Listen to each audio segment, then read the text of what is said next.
So we're going to look at two applications here where we have time constants showing up in here. And the first one is in this circuit where this is just an op-amp, and this is a square wave generator. And let's go ahead and put some values in here just to see what we get here. So we're going to assume that this op-amp is as fast as we need it to be and can go to the rails. In other words, that it will saturate to plus and minus 12 volts, which we know it doesn't, but we're going to assume that we can get it to do that. And I'm just trying to avoid these R1 and R2s here. And so basically, as I said, that this should give us an output that looks like the following. If I look at this being my output voltage here, it's going to look something like this, where this is 12 and this is negative 12. So it's producing a nice square wave for us. And the way this does this is actually through this time constant of charging and discharging the capacitor. So these two components have a critical role to play in how these things charge up, is how this square wave behaves as far as the frequency of it. So let's kind of see how this works just in general. So what we're going to do here is we're going to first just assume capacitor is not charged.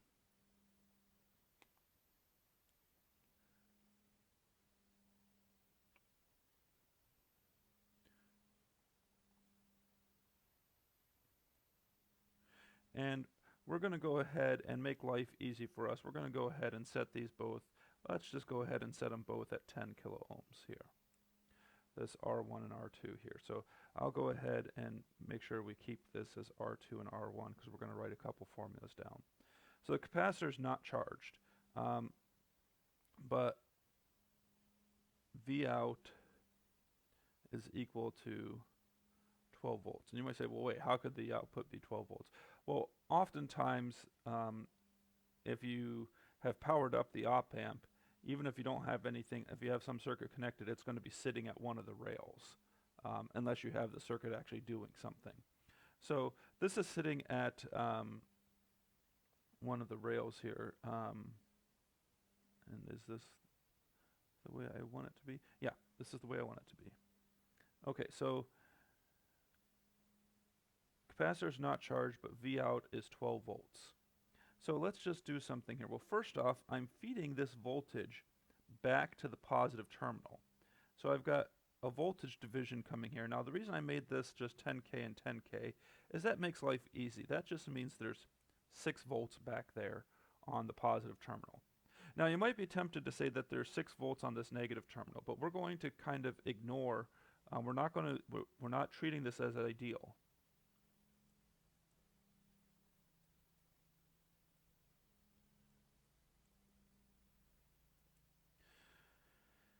And since we're not treating this as ideal, we know that the output of this is my large signal voltage gain, V positive terminal minus V negative terminal, is what it's going to be. Okay, so this is not charged initially, no charge on the capacitor, so that means this voltage here initially is 0 volts. Okay, so this is like at time equals 0. Time equals 0 here. So we got 0 volts on the negative terminal, 6 volts on the positive terminal. All right, now what's going to happen here is we are going to have current flowing back through this resistor and flowing through this resistor and charging up the capacitor. So capacitor will begin to charge up.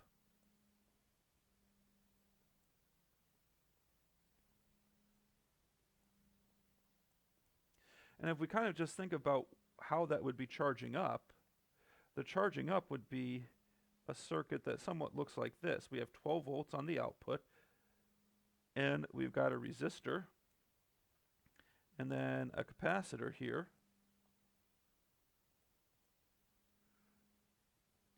And so we should know here, just from the previous videos, that, well, the voltage across this capacitor is going to be the final voltage plus my initial voltage minus my final voltage, e to the minus t over tau, where tau is equal to RF times C in this case, because it's just two components in there. And well, the final value that it would charge up to, well, it's connected to the output, which would be 12 volts. So this would be 12 volts. The initial value is 0, since there's no initial voltage on the capacitor. So 12 minus 12, e to the minus t over tau.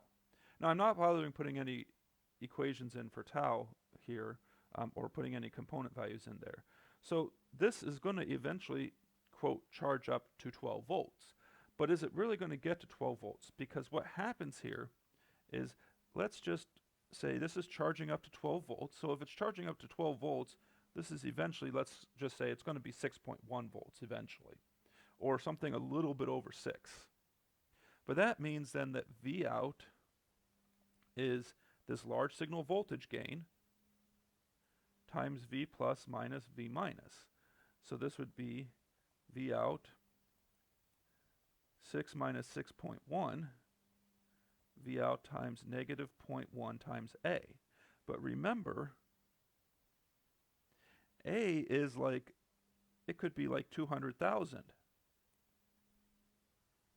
So that would be saying that, well, my V out would be negative 20,000 volts, which of course doesn't make sense.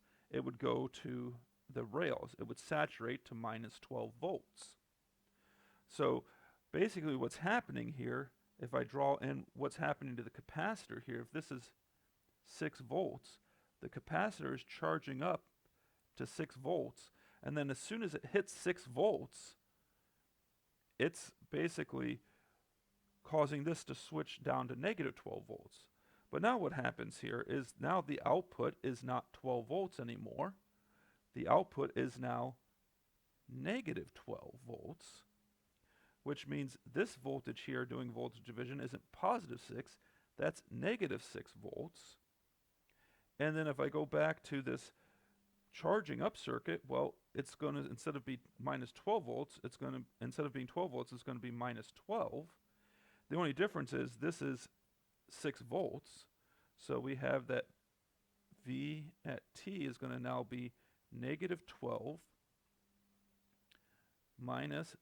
plus 6 minus negative 12 e to the minus t over tau. So this is going to be negative 12 plus 18 e to the minus t over tau.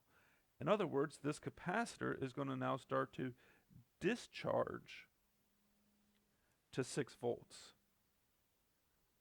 But then once it hits negative 6 volts, well, the exact same thing is going to happen, and we'll have, for instance, like negative 6.1 here,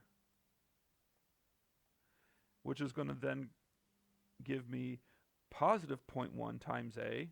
So that would be like, quote, the positive 20,000 volts, which I can't do that. So it's going to flip back up to the positive rail. Well, now the capacitor is sitting at negative 6 volts. So this capacitor is sitting at negative 6 volts now. But now I've got a positive 12 volts on the output. And so that means I've got 6 volts here. And the capacitor is going to begin to charge up again. And then when it charges up and hits that 6 volts again, it's going to flip to positive 12 volts. And negative 12 volts. And we're going to just keep going on that cycle here, where that capacitor is going to keep charging and discharging. And depending on what that voltage is in that capacitor, is going to determine how we flip. Now, we should see here how that time constant is going to affect the frequency, because the time constant determines how long it takes for the capacitor to charge up and how long it takes for it to discharge. If we have it charging up fast, that means the frequency is going to be really high. And when I say fast, if it's charging up like in a nanosecond, that's going to be a frequency in the gigahertz range, which is not realistic. You can't get a circuit to oscillate at a gigahertz range like this with a standard op amp, but the principle is still the same. So let's look at some formulas here to actually help us here. So first off, there is ways to make it so that you don't actually go to plus or minus 12 volts. Some of that's depending on what the parameters of the op amp are. So I'm going to look at what is, first off, I'm going to call this upper threshold. And this is going to be R1 times plus VSAT. So whatever your positive saturation voltage is, over R1 plus R2. And so that would have been, for instance, when we do the 6 volts here. Because we're saying it saturates to positive 12 volts. We did a simple voltage division here, and we get positive 6. Now, again, you don't have to have these be the same. And if you do further reading, it's actually good not to have these precisely the same value. There's reasons for that, but I will let you do further reading on that. If we look at the lower threshold value, well, the lower threshold value is going to be, and when I say threshold values, these are the values for which the capacitor needs to charge or discharge to in order to have the signal switch from either the minus 12 or plus 12 volts. All right, now these two things here are computations we need to do here, but then the overall period of the square wave, and I'm not going to go through all the analysis because there is a little bit of a complicated, there's one term here that you're going to say, well, wait a minute, where did this stuff come from? And I'm just going to leave it as, well, there is a tiny bit more going on than just simply charging and discharging a capacitor, but the principle is there. So the period of the square wave is equal to 2 RF times C times the natural log of VSAT, which is the positive VSAT, minus the lower threshold limit over positive VSAT minus the upper threshold limit. And then the frequency of this would just be simply 1 over tau. So let's see what happens with our example here. Let's go ahead and let RF be 2 kilo ohms and C be 1 microfarad. Let's just see what happens with that, and then of course we'll let R1 equal R2, which is 10 kilo ohms, and plus and minus VSAT is plus or minus 12 volts. Okay, so the upper threshold voltages we've already computed. I'll just write it down one more time. R1 is 10 kilo ohms over 10 kilo ohms plus 10 kilo ohms times my positive saturation voltage, which is 12 volts. So we get 6 volts, lower threshold, 10K over 10K plus 10K times negative 12, which would be negative 6 volts. Now again, on a real op amp, you're not going to be able to rail up to the power supply, but just for what we're doing here, just to kind of illustrate what's going on, it works out well enough for us. So then let's go ahead and look at what we'd have here. Then the period would be 2, and before we even write that down here, I want to emphasize, look at this as this is a time constant sitting here. You might say, yeah, but there's this weird natural log, and again, I don't want to go into the details of why that's there. And this 2 actually out in front is really because the term inside here is squared. And with natural logs, you can bring the 2 down in front as opposed to squaring that whole term. So 2 RF, which is 2 kilo ohm, times 1 microfarad. And then this would be times the natural log of 12 minus negative 6 over 12 minus 6. And so this would be 2 times 2 kilo ohms times 1 microfarad times the natural log of 18 over 6, which of course is just 3. And let me go ahead and punch this into my calculator.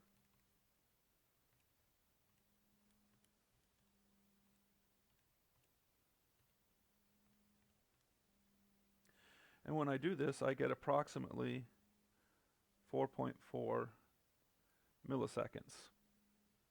So the frequency here would be 1 divided by 4.4 milliseconds, which gets me 227 hertz. So this would be at a frequency of 227 hertz.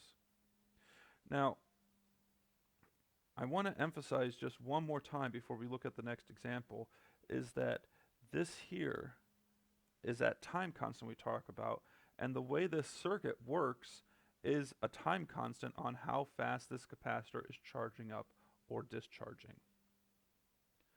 Alright, so I wanted to look at, as I said, one more example here. And what I wanted to look at here is the 555 timer. Now this is a chip that you have in your kit, as well as you have an op amp in your kit, so you could you could actually build both the square wave generator with the circuit that we just had there, and also the timer here. So this is a LM555 timer, and it says direct replacements for the NE555, which is actually, you have the NE555, but the circuits and how they work are all the same. And it says application, precision timing, pulse generation, time to pulse width modulation. There's a lot of different things here. And it gives, of course, a schematic diagram of what's inside. But I'm just going to keep scrolling down here. It gives a functional block diagram on how this works. Typical characteristics. I'm going to keep scrolling.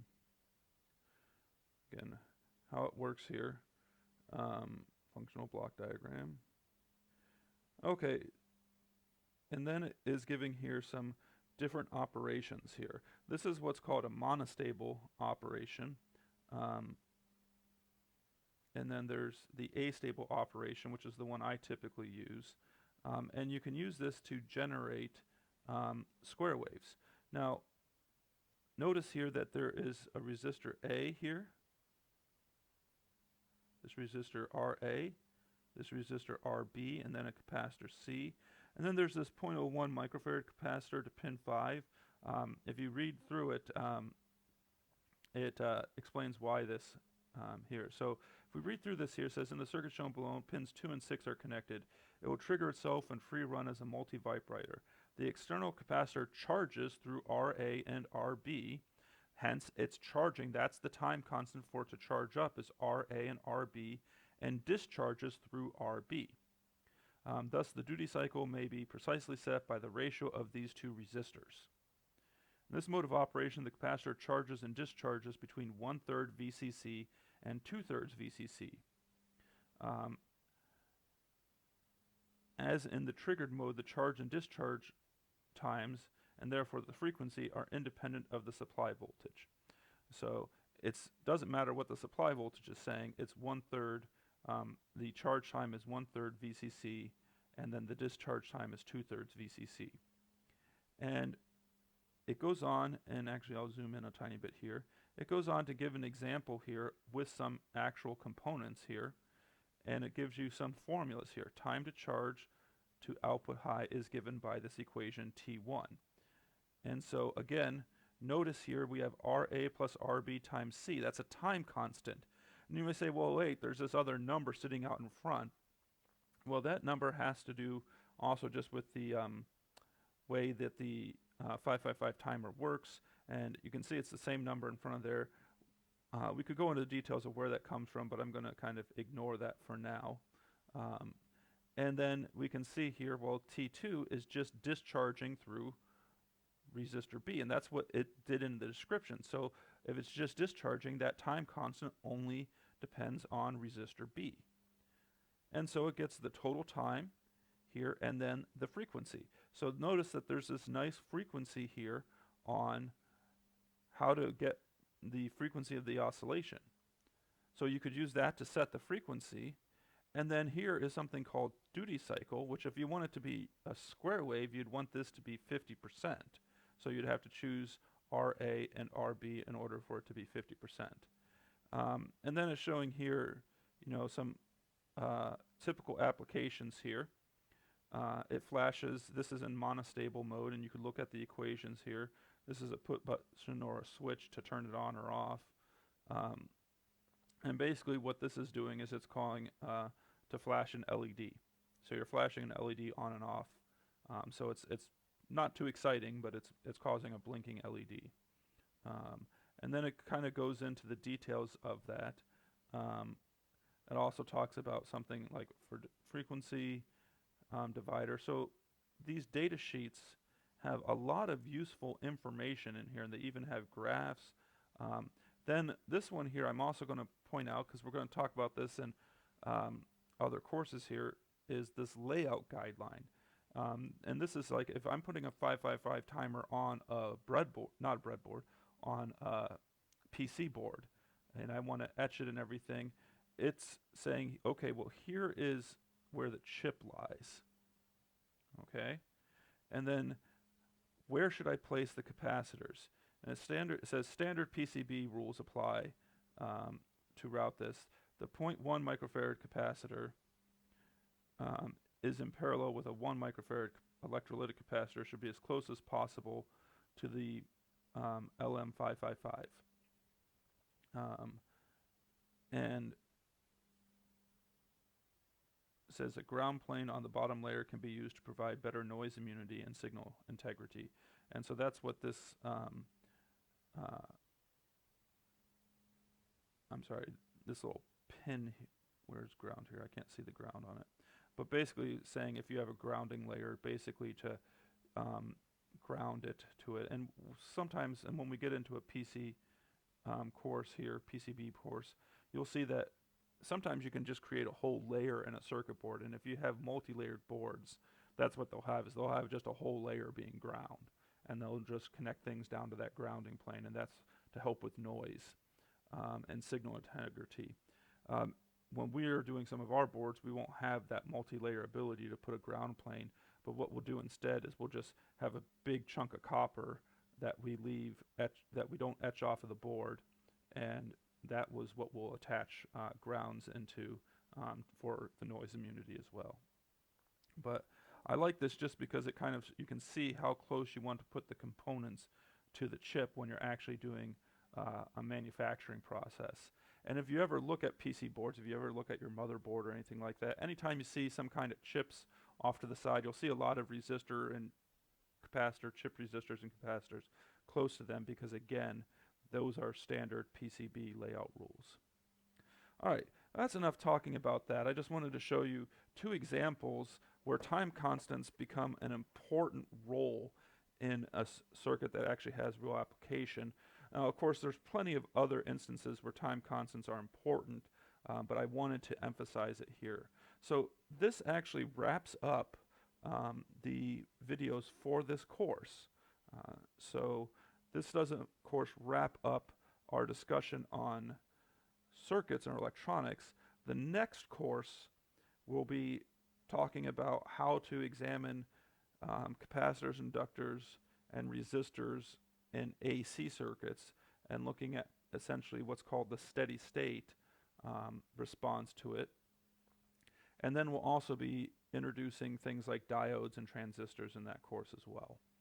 So we'll have a kind of a complete set of components that we can use and understand, and have circuits that we can understand and the applications of them.